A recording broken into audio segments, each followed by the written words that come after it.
Merci, Madame la Présidente, Monsieur le Vice-président, Mesdames et Messieurs les élus. D'abord, je suis très heureux de venir devant vous.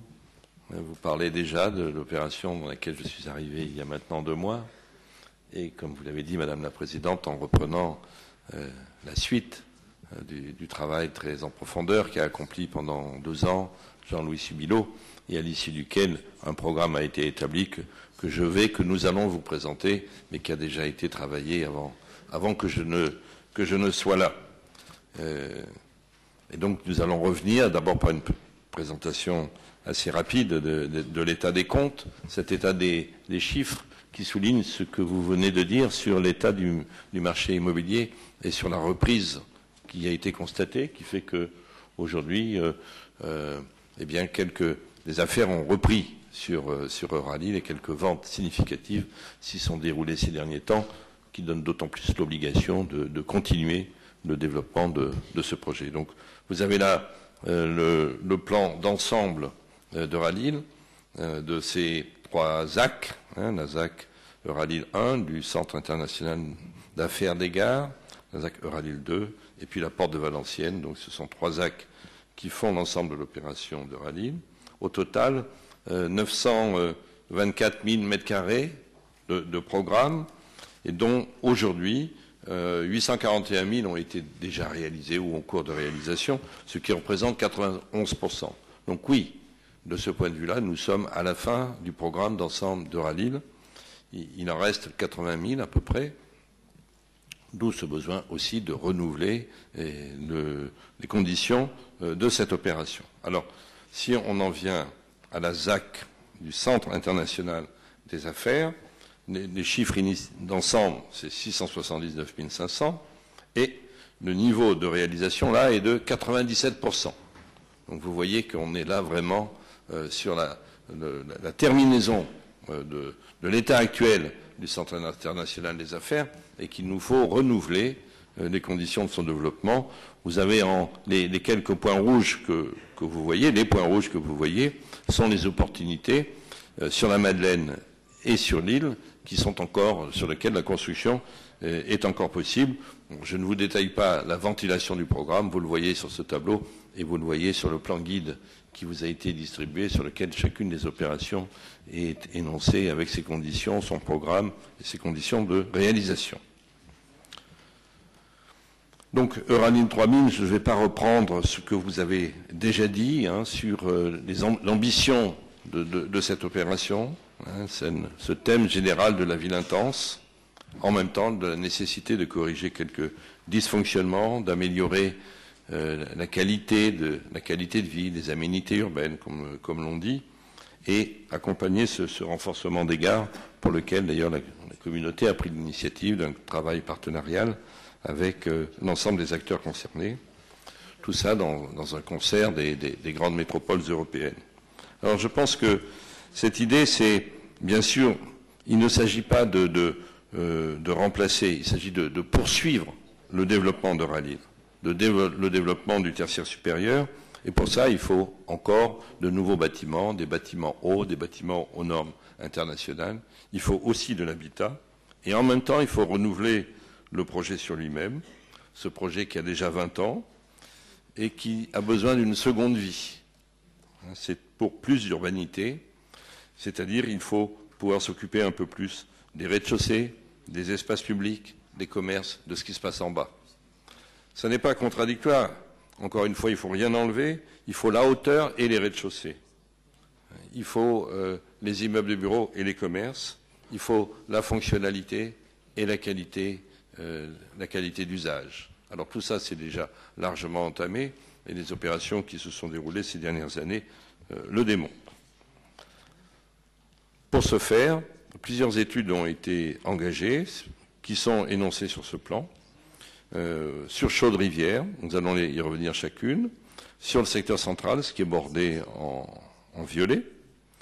Sur le petit secteur de Swann, à la limite du centre-ville. Et puis sur Coubertin, à la Madeleine. Donc plusieurs études ont été diligentées et que je vais vous résumer en un mot. D'abord sur Chaude-Rivière, sur lequel sont possibles encore donc c'est le petit carré qui est sur le plan en haut à droite, et sur lequel deux opérations sont des lots qui sont dénommés comme ça, 10-6 et 10-7. Sur 10-6, c'est l'idée d'une tour pour laquelle la hauteur actuelle autorisée par le PLU, que la hauteur actuelle autorisée par le PLU ne permet pas de faire. Et sur le lot 17, qui est de l'autre côté du périphérique, au total, c'est un potentiel de l'ordre de 40 000 m² de Schoen, et ce potentiel de 40 m² qui permettrait à la fois à des immeubles de bureaux et un ensemble d'habitations très conséquent sur le lot 17. Sur Coubertin, alors tout à l'opposé, une étude a été conduite par le cabinet Urbanact et qui là propose un quartier résidentiel mixte. L'étude a évidemment été faite en relation étroite avec la ville de la Madeleine et dont le thème était un quartier mixte à l'interface entre le paysage et les flux, c'est-à-dire à la limite du Grand Boulevard, sur un potentiel de l'ordre de 20 000 m². Et puis sur la partie centrale, le triangle des gares et les abords du Zénith, c'est le cœur de la turbine, le cœur du réacteur.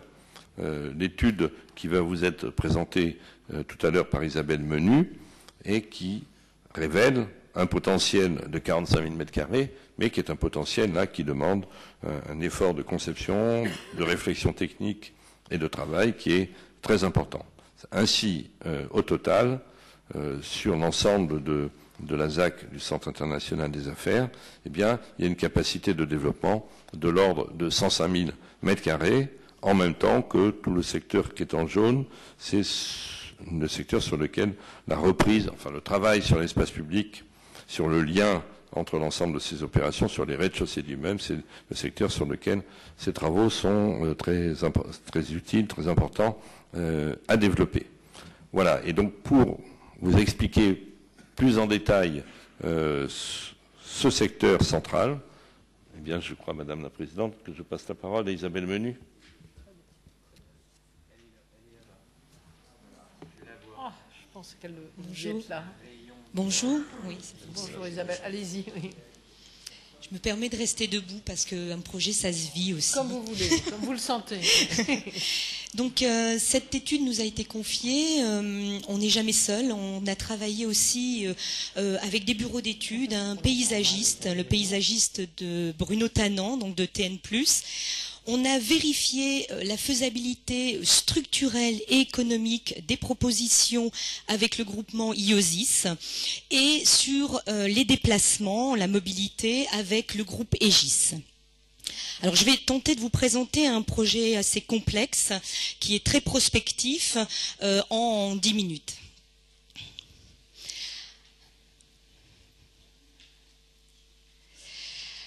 Comment intensifier Euralil ? C'est-à-dire accueillir de nouveaux programmes, créer de nouvelles liaisons, de nouveaux espaces publics et donner des qualités, des potentialités aux deux gares. Si on peut dire qu'Euralil est un hyperquartier installé au cœur de la dynamique de la mobilité, la présence des infrastructures lourdes, notamment celle du boulevard périphérique, opère de véritables coupures physiques. Donc nous proposons, à travers cette étude, d'assurer des liaisons physiques entre tous les secteurs, de régénérer les espaces publics et d'installer une nouvelle densité au cœur d'Euralil. Pour ce faire, nous travaillons sur la structure existante du projet que nous proposons très naturellement d'amplifier. Ainsi, une nouvelle ergonomie du projet se met en œuvre. Elle consiste à développer un ensemble de programmes majeurs jusqu'au pied du carrefour Pasteur, en tendant encore plus la relation avec le Romarin, border et longer le boulevard périphérique entre Saint-Maurice et la gare Lille-Europe, et investir la rue Willy Brandt en vis-à-vis du centre Euralil.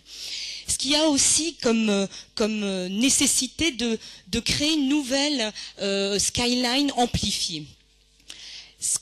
Pourquoi intensifier? C'est augmenter le capital humain. Ce capital humain va aussi intensifier la vie du quartier. nous proposons de travailler sur des programmations pour installer au cœur des espaces publics ce que l'on a appelé le plaisir urbain, qui existe dans la ville historique de Lille, mais qui n'existe pas dans le projet Euraline.